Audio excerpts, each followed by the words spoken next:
Hello guys, ಇವತ್ತು ನಮ್ಮ ಹತ್ರ S24 ಅಲ್ಟ್ರಾ ಸ್ಯಾಮ್ಸಂಗ್ ಅವ್ರದ್ದು ವಾಟರ್ ಡ್ಯಾಮೇಜ್ ಹ್ಯಾಂಡ್ಸೆಟ್ ಬಂದಿದೆ. ಕಸ್ಟಮರು ಸರ್ವಿಸ್ ಸೆಂಟ್ರಿಗೆ ಹೋಗಿ ಬಂದಿದ್ದಾರೆ. ಆಲ್ರೆಡಿ ಅಲ್ಲಿ ಸರ್ವಿಸ್ ಸೆಂಟ್ರಲ್ಲಿ ವಾಟರ್ ಡ್ಯಾಮೇಜ್ ತಗೊಳ್ಳಿಲ್ಲ, ಸೀದಾ ಮೊಬೈಲ್ ಡಾಕ್ಟರ್ ಹತ್ರ ಬಂದಿದ್ದಾರೆ. ಪೂರ್ತಿ ಡೆಡ್ ಕಂಡೀಷನಲ್ಲಿ ಇದೆ. ಈಗ ಸ್ಯಾಮ್ಸಂಗ್ S24 ಅಲ್ಟ್ರಾ ನೋಡ್ತಿರ್ಬೋದು ನೀವೀಗ. ಬ್ಯಾಕ್ ಪ್ಯಾನಲ್ನ ನಾವು ರಿಮೂವ್ ಮಾಡಿದ್ದೀವಿ. ಅದರಲ್ಲೂ ಕೂಡ ವಾಟರ್ ಎಲ್ಲ ಕಾಣ್ತಾ ಇದೆ, ವಾಟರ್ ಇದೆ ಅದರಲ್ಲಿ. ಅದೇ ಥರ ಪ್ರತಿ ಒಂದು ಐಟಮ್ನು ಕೂಡ ನಾವು ಬಿಚ್ಕೋಬೇಕಾಗುತ್ತೆ. ಇದರಲ್ಲಿ ಫ್ಲೆಕ್ಸು, ಕ್ಯಾಮ್ರಾ, ಬೋರ್ಡು, ಅದೇ ಥರ ಎಲ್ಲನೂ ರಿಮೂವ್ ಮಾಡಿಬಿಟ್ಟು ಕ್ಲೀನಾಗಿ ಬೋರ್ಡ್ನ ವಾಶ್ ಮಾಡಬೇಕಾಗುತ್ತೆ. ಯಾಕಂತಂದರೆ ನೀರು ಎಲ್ಲೆಲ್ಲಿ ಹೋಗಿರುತ್ತೆ ಅಂತ ಹೇಳಲಿಕ್ಕಾಗಲ್ಲ.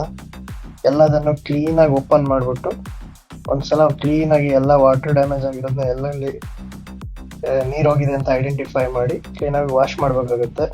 ವಾಶ್ ಎಲ್ಲ ಆದಮೇಲೆ ಫೈನಲಿ S24 ಅಲ್ಟ್ರಾ ನೋಡ್ತಿರ್ಬೋದು ನೀವು, ರೆಡಿ ಆಗಿದೆ. ಎಲ್ಲ ಫಿಕ್ಸ್ ಮಾಡಿದ್ದೀವಿ, ಫಿಕ್ಸ್ ಮಾಡಾಗಿ ರೆಡಿ ಆಗಿದೆ. ಇದೇ ಥರ ನಿಮ್ಮದು ಪ್ರಾಬ್ಲಮ್ ಇದ್ದರೆ ನಮ್ಮ ಶಾಪ್ನ ವಿಸಿಟ್ ಮಾಡಿ. ಡೀಟೇಲ್ಸ್ ಎಲ್ಲ ನಾವು ಡಿಸ್ಕ್ರಿಪ್ಷನಲ್ಲಿ ಕೊಟ್ಟಿರ್ತೀನಿ. ಹಾಗೆ ನಮ್ಮ ಪ್ರೊಫೈಲ್ ಪೇಜಲ್ಲೂ ಎಲ್ಲ ಲಿಸ್ಟ್ ಇರುತ್ತೆ. Samsung S24 ultra water damage ಕಂಪ್ಲೀಟಾಗಿ ರೆಡಿ ಆಗಿದೆ. ಇದೇ ಥರ ನಿಮ್ಮದೇ ಯಾವ್ದಾರು ಹ್ಯಾಂಡ್ಸೆಟ್ ಇದ್ದರೆ ಮೊಬೈಲ್ ಡಾಕ್ಟರ್ K30 ನಮ್ಮ ಶಾಪ್ನ ವಿಸಿಟ್ ಮಾಡಿ. ನೋಡ್ತಿರ್ಬೋದು ನೀವು, ಆಲ್ರೆಡಿ ಈಗ ಮೊಬೈಲ್ ಅವಾಗ ಡೆಡ್ ಕಂಡೀಷನಲ್ಲಿತ್ತು. ಈಗ ಕಂಪ್ಲೀಟಾಗಿ ಎಲ್ಲ ಸ್ಕ್ರೀನ್ ವರ್ಕ್ ಆಗ್ತಿದೆ, ರೆಡಿ ಆಗಿದೆ. Thank you so much.